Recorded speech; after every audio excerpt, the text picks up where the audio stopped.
More clashes with Iranian-backed Houthis in the Red Sea. A U.S. destroyer shot down 3 drones in self-defense yesterday. Meanwhile, Israel is accelerating its campaign in southern Gaza. As Chris Mitchell reports, the IDF is operating under military conditions set by the United States. Tensions escalating in the Middle East as Iranian-backed Houthi rebels hit 3 commercial ships in the Red Sea with ballistic missiles. A U.S. warship patrolling the region shot down 3 Houthi drones in an hours-long engagement. There were no injuries, but the U.S. is vowing to consider all appropriate responses. IDF Chief Spokesman Rear Admiral Daniel Hagari says the military is expanding the ground offensive to all areas of the Gaza Strip, and that wherever Hamas operates, Israel will find them. Israel's Channel 12 reports U.S. Secretary of State Antony Blinken, in his recent visit, linked American military support to certain conditions, including proving the IDF plans to take into consideration the civilian population, reduce civilian evacuations from their homes to a minimum, and provide more safe areas for non-combatants. Speaking in the Middle East, Vice President Kamala Harris taking a critical tone. Too many innocent Palestinians have been killed.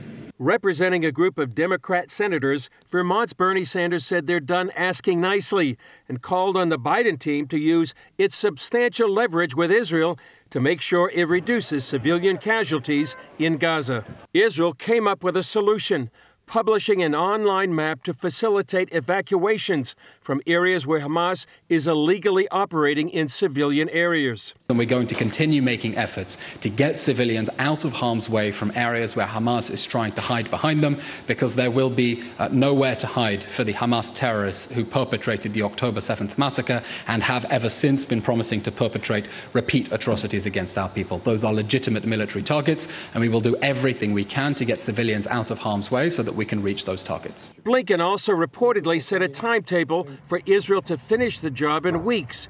Israel's ambassador to the UK pushed back. We speak on reality on the ground. It took the Americans 9 months in Mosul to dismantle ISIS capabilities when there was no underground tunnel city. This is much more complicated than Mosul. The IDF says it has destroyed 500 of the 800 tunnel shafts it's uncovered that Hamas built near schools, kindergartens, playgrounds, hospitals, mosques, and civilian homes. The underground city extends for hundreds of miles and houses large quantities of weapons, serving as one of Hamas's most strategic assets in its war against Israel. On Saturday night, Israeli Prime Minister Benjamin Netanyahu vowed total victory. We will continue the war until we achieve all its goals, and it's impossible to achieve those goals without the ground operation. Netanyahu also rejected the U.S. proposal that the Palestinian Authority take over Gaza after the fighting. Critics point out that the PA still has not condemned the October 7th attacks and is supporting terrorists in the West Bank. Chris Mitchell, CBN News, Jerusalem. Well, Jeff Balaban is Senior Counsel for International and Government Affairs at the American Center for Law and Justice. He joins us now from our Jerusalem bureau. So tell us about the Biden administration here. They're talking about a revitalized Palestinian Authority taking over Gaza, as well as governing a potential Palestinian state. What's the implications for Israel in that scenario? Thanks, Gordon. I'll just say this. God forbid, even before the horror of October 7th, there was extremely broad consensus in Israel that a so-called two-state solution is an absurdity. There's no evidence that any sector of Palestinian society disavowed that atrocity or the goal of total genocide. And since then, since October 7th, it's become clear that the entire Palestinian population in Gaza and in Judea-Samaria, what the world likes to call the West Bank, embraced, even celebrated October 7th. Those very few voices in polls now who say that they don't support it don't appear to not support it because they're opposed to genocide, but for strategic or tactical reasons. And Gaza is far less of a threat than handing control of Judea and Samaria to these genocidal terrorists. This is a dead-on-arrival concept. There's some talk of Jordan taking over the West Bank. Is that serious talk, or is that just speculation? Well, I haven't heard that here, Gordon, but, you know, the whole creation of Transjordan, which then became Jordan, let's go do a little quick history. You know, about 80% of what was known as the Jewish national home, the mandate for Palestine, was given to create this Arab nation, which was supposed to be the safety valve. That was supposed to take care of this problem. And, of course, they ousted all of their Jews. Israel didn't oust its Arabs, and Israelis' Arab citizens very much contribute and are part of the culture. But it's this leftover group that now it's called Palestinians. It wasn't called Palestinians then, but since the 1960s called Palestinians. You know, this is a terrible, cynical game of blackmail. The reality is that Jordan keeps on denying their responsibility. They should have responsibility. Instead of talking about the East Bank of the Jordan, and they refer to, or the West Bank rather, we should talk about the East Bank, which was the Jews' land. They should be taking responsibility. Israel doesn't feel, apparently, that they can push that internationally. I think they should.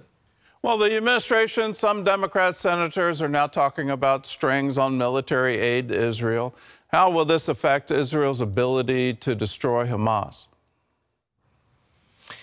Well, that is definitely political blackmail. I mean, you see that the Secretary of State has been here multiple times. My sources are telling me that he's on the phone basically hourly. And it's a threat. The threat is Israel needs bunker buster bombs. Israel needs precision-guided weapons. Otherwise, we know what happens. More collateral damage, more dead Gazans, more soldier deaths, more IDF deaths. It's such a cynical ploy. Some suggest it's part of a ploy to actually oust the Prime Minister Netanyahu, toward whom Biden and the Democrats have expressed tremendous past hostility. Secretary of State Blinken has been doing this nonstop, and while Israel is extremely grateful for the support they are getting in public, in private, they're deeply, deeply concerned about the limitations. It will make it much more difficult to bring peace, much more difficult to achieve their goals. And these goals are necessary because it's Hamas, but also well beyond Hamas. We know that many of those who came over on October 7th were not Hamas. Many of those were so-called, quote, innocent civilians, unquote. Many of those were associated with the numerous other genocidal jihadi groups. And so this is a very serious situation that Israel knows threatens its very existence. What the Secretary of State, what the Biden administration is doing is, on the one hand, being somewhat helpful publicly, but privately making it very difficult for Israel to wage this war successfully. Well, the UN has finally weighed in. It took them a long time to finally say that what happened on October 7th was horrific, and that it was specifically violence directed at women, that rape was used as a weapon of war.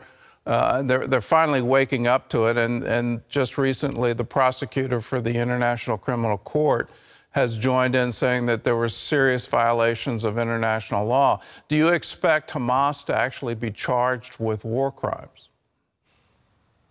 That's a great question. I don't know if Hamas will be charged with war crimes. What I do expect is another shoe to drop.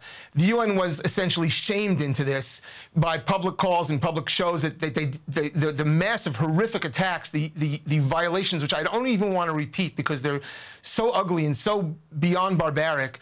And it was just, they confronted the UN and said, how dare you not speak about this? I actually believe the reverse, Gordon. I believe that the UN, having been forced to acknowledge the evil of October 7th, will actually redouble its efforts to somehow blame Israel and claim that Israel is the worst player, because that's what they do.